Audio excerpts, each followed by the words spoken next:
यस्य स्वयं स्वभावाप्तिरभावे कृत्स्न कर्मणा तस्मै संज्ञानरूपाय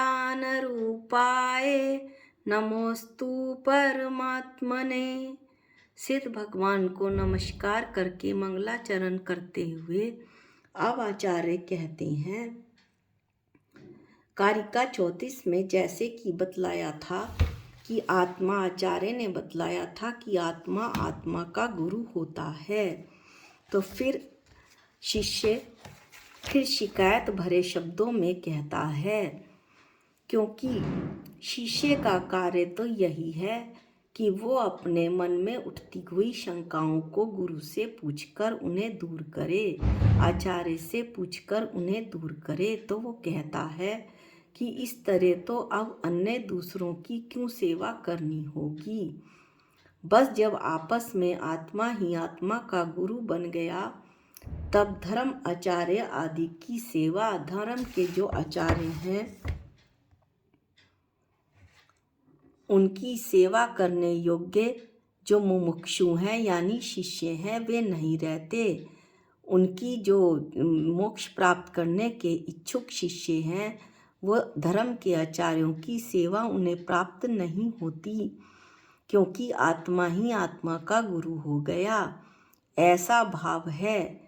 परंतु ऐसा नहीं है, आचार्य कहते हैं कि ऐसा नहीं है, क्योंकि ऐसा कहने से अब सिद्धांत के विरुद्ध का प्रसंग आता है। जो शिष्य ऐसा कह रहा है उसे आचार्य उत्तर देते हुए कहते हैं, नाज्ञो विज्ञत्तुमायाति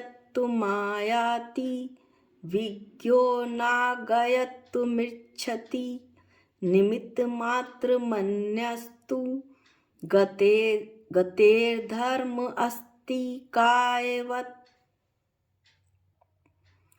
गुरु आदि के उपदेश से अज्ञे अज्ञानी विज्ञतम ज्ञान दशा को न आयाति प्राप्त नहीं होता, विज्ञा ज्ञानी आज्ञत्यम अज्ञानता को न रिच्छति प्राप्त नहीं होता। अन्य अध्यापक गुरु आदि तो ज्ञान प्राप्ति में निमित्त मात्रम केवल सहायक मात्र हैं, जैसे गते चलने में धर्म अस्ति कायवत, धर्म अस्ति काय की तरह। अर्थात आचार्य यहाँ पर बता रहे हैं कि जो पुरुष अज्ञानी है, तत्व ज्ञान की उत्पत्ति के लिए अयोग्य है, वह विज्ञ ज्ञानी नहीं हो सकता, और जो विज्ञ है, तत्व ज्ञान को जानता है, विशेष ज्ञानी है, वह अज्ञानी नहीं हो सकता। जैसे जीव और पुद्गल की गति में धर्म अस्ति काय केवल निमित्त मात्र है, वो उनकी गति में केवल सहायक है, उन्हें गति नहीं करवाता। उसी तरह अन्य पदार्थ भी गुरु का उपदेश, शास्त्र, स्वाध्याय निमित्त मात्र हैं, धर्म अस्ति काय की तरह केवल निमित्त मात्र हैं। अज्ञे अर्थात जो तत्व ज्ञान की उत्पत्ति के लिए अयोग्य है, अभव्य जीव आदि धर्म आचार्यों के हजारों उपदेशों से भी वो तत्व ज्ञान को, विज्ञत्व को प्राप्त नहीं कर सकता। कहा भी है कि किसी कार्य की उत्पत्ति में स्वाभाविक क्रिया और गुण की अपेक्षा रहती है। सैकड़ों प्रयत्नों से भी बगुले को बगला तोते की तरह नहीं पढ़ाया जा सकता, बगला तोते की तरह राम राम नहीं कह सकता। इसी तरह विज्ञ अर्थात जो जीव तत्व ज्ञान में परिणमित हो गया है, हजारों उपायों से भी उसे अज्ञान को प्राप्त नहीं हो सकता, अपने तत्व ज्ञान से भटक नहीं सकता।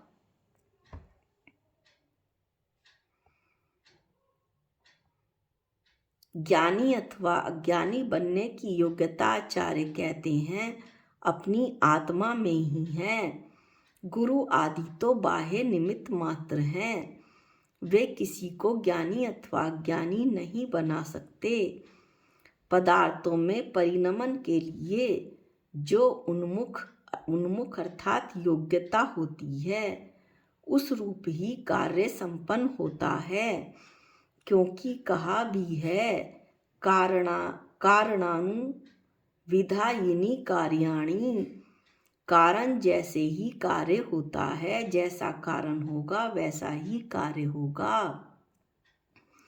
अन्य पदार्थ तो उसके परिणमन में निमित्त मात्र हैं। मिट्टी से मिट्टी का घड़ा ही बनेगा, सोने का नहीं। सोने से सोने के आभूषण ही बनेंगे, मिट्टी के नहीं। प्रत्येक पदार्थ की जो परिणमन है, उन्मुखता है, योग्यता है, उस समय की जो योग्यता है, वो क्षणिक उपादान, चाहे उसे क्षणिक उपादान कह लो, अर्थात उस समय की योग्यता ही कार्य रूप परिणमती है, कार्य रूप में परिणमित होती है। जीव और पुद्गल में गमन करने की स्वयं शक्ति है। इसलिए जिस समय वे अपनी क्रियावती शक्ति से जीव और क्षयों द्रव्यों में, केवल जीव और पुद्गल में ही क्रियावती शक्ति होती है, तो अपनी क्रियावती शक्ति से जिस प्रकार का परिणमन यानी उन्मुखता अपनी योग्यता से गमन करते हैं, उस प्रकार से उस समय धर्म द्रव्य उनके गमन में निमित्त मात्र होता है। परिणाम के प्रति पदार्थों की उन्मुखता, उस समय की योग्यता ही कार्य का साक्षात उपादान कारण है, ऐसा आचार्य बता रहे हैं। वस्तुत कोई किसी को सिखा समझा नहीं सकता। समय सार की गाथा 372 में कहा है, को द्रव्य दूसरे द्रव्य में उत्पाद नहीं गुण का करे। इस हेतु से सभी द्रव उत्पन्न आप स्वभाव से, कि यह सिद्धांत है कि सभी द्रव्य अपने अपने स्वभाव से उत्पन्न होते हैं, किसी अन्य द्रव्य से उत्पन्न नहीं होते। अन्य द्रव्य की गुणों की पर्यायों की उत्पत्ति नहीं की जा सकती। एक द्रव्य से किसी अन्य द्रव्य के गुणों की पर्यायों की उत्पत्ति नहीं की जा सकती। जीव द्रव्य से जड़ गुण की उत्पत्ति नहीं हो सकती और पुद्गल द्रव्य से चेतन गुण की उत्पत्ति नहीं हो सकती। प्रत्येक द्रव्य स्वयं अपने अपने स्वभाव वाला, अपने अपने गुणों और पर्यायों वाला है।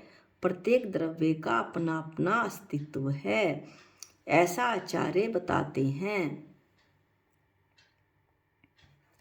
अब हम कुछ प्रश्नों का अध्ययन करेंगे। शिष्य कहता है कि यदि आत्मा ही आत्मा का गुरु हो, फिर अन्य धर्म आचार्यों की, दीक्षा गुरु की, शिक्षा गुरुओं की अथवा सामान्य गुरुओं की सेवा विनय आदि नहीं करनी चाहिए, ऐसा शिष्य की शंका है। उपादान की दृष्टि की मुख्यता से उक्त कारिका का विषय दिया गया है। जो ये कारिका 35 है, उसमें उपादान की दृष्टि रखी गई है। यहाँ भी पुनः कहा जा सकता है कि कोई भी अज्ञानी अर्थात अभव्य जीव या जिसमें ज्ञान ही नहीं है, ऐसे जड़ पदार्थ को कभी विज्ञता प्राप्त नहीं हो सकती। अभव्य जीव हो या पुद्गल हो या ऐसी ही कोई अन्य वस्तु, उदाहरण के लिए मेरे घर में रखा हुआ जो सोफा है, क्या हम उसे तत्वज्ञान करा सकते हैं? नहीं। और कोई विज्ञ अर्थात जो ज्ञान स्वभावी जीव है, कभी ज्ञान रहित अवस्था को प्राप्त नहीं हो सकता। फिर भी यदि किसी का विपरीत ज्ञान है, अर्थात विपरीत ज्ञान से मतलब है कि वो आत्मा को नहीं जानता और वह जानता है कि मैं तो शरीरी ही हूँ, तो गुरु का जब उपदेश मिलता है तो उसका ज्ञान सम्यक रूप में परिणमित हो जाता है। वो जान जाता है कि मैं चेतन द्रव्य हूँ। इसके अलावा मैं विश्व में कुछ भी नहीं हूँ। तो इसमें गुरु तो केवल निमित्त मात्र होते हैं। उपादान तो स्वयं शिष्य का ही होता है। उपादान का एक अच्छा उदाहरण पहले भी हम पढ़ चुके हैं कि जो मरीचि का जीव था वो ऋषभदेव भगवान के समय शरद से उठकर बाहर आ गया था, क्योंकि उसकी उपादान की योग्यता तैयार नहीं थी। वो 24 तीर्थंकर बनना था और जहाँ उसे ऋषभदेव भगवान के यानी अपने दादा के उपदेश मिल रहे थे सुनने को, जिन उपदेश मिल रहे थे वो भी उसने प्राप्त नहीं किए। और कहाँ सिंह की पर्याय में जब उसकी उपादान की योग्यता तैयार थी तो 2 मुनियों के उपदेश देने से ही उसके भावों में विशुद्धि आ गई और उसका कल्याण उस महावीर के जीव का कल्याण हुआ। गुरु प्रेरक निमित्त है या उदासीन निमित्त है? फिर शिष्य पूछता है। गुरु को तो हमेशा प्रेरक निमित्त के रूप में ही मानते आए हैं, किंतु आचार्य पूज्य पाद स्वामी जी ने इस निमित्त को गतेर धर्म अस्ति कायवत कहा है। आचार्य पूज्य पाद स्वामी जी ने इष्टोपदेश में इस निमित्त को गतेर धर्म अस्ति कायवत कहा है। किस निमित्त को? गुरु को। अर्थात जिस प्रकार चलने में तत्पर जीव और पुद्गल को उनकी गति में धर्म द्रव्य उदासीन कारण होता है, उसी तरह से पूज्य पाद स्वामी गुरु को उदासीन कारण कह रहे हैं।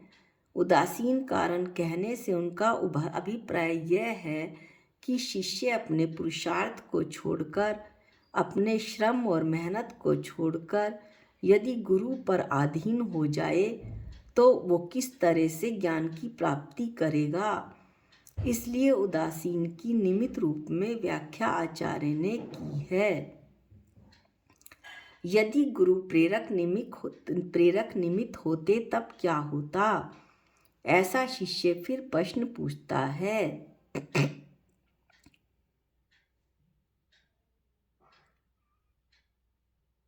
यदि गुरु प्रेरक निमित्त होते तो सभी जीवों को अपने समान बना लेते।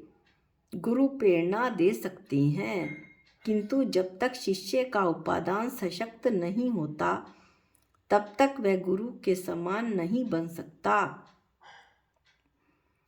यदि गुरु को प्रेरक निमित्त मानोगे, आचार्य कहते हैं, तो सबसे बड़े पक्षपाती तो तीर्थंकर ही माने जाएंगे, क्योंकि अनादिकाल से आज तक उन्होंने किसी भी शिष्य को अपने जैसे नहीं बनाया, बल्कि तीर्थंकर को देखकर मंदिर में हम अनंत भगवान सिद्ध भगवान की प्रतिमाओं को देखकर यही वंदना करते हैं कि वंदे तद्गुण लब्धये, कि मुझे भी आपके जैसे गुणों की प्राप्ति हो। स्वयं अपने पुरुषार्थ से तीर्थंकर तो शिष्य को अपने जैसा नहीं बनाते, वो केवल वो मार्ग बताते हैं जिस मार्ग पर चलकर उन्होंने अपना कल्याण किया।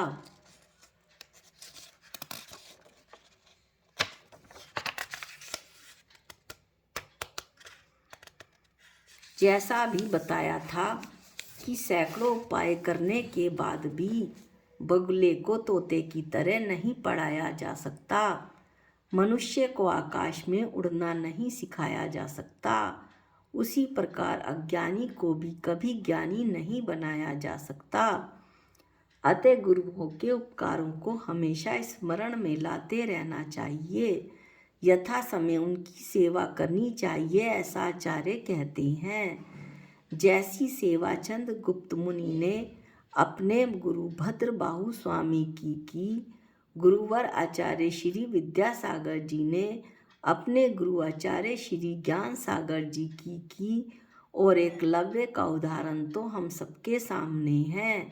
द्रोणाचार्य की प्रतिमा को ही उसने अपना गुरु मानकर उनके प्रति समर्पण का भाव रखा। गुरुओं के प्रति किया हुआ उचित सम्मान ही ज्ञान की अभिव्यक्ति में कारण होता है। गुरुओं को जितना सम्मान हम देंगे, हमारे ज्ञान का उतना ही क्षयोपशम होगा और उतना ही ज्ञान हमारा प्रकट होगा, ऐसा आचार्य कहते हैं। आज की कारिका 35 में इतना ही। अगले वीडियो में हम कारिका 36 का अध्ययन करेंगे कि अभ्यास कैसे किया जाता है। अभ्यास करने के उपायों को शिष्य पूछेगा कि जब मुझे ही पुरुषार्थ करना है, मुझे ही श्रम करना है, तो मैं कैसे श्रम करूं, कैसे पुरुषार्थ करूं। इसको आचार्य कारिका 36 में बताएंगे।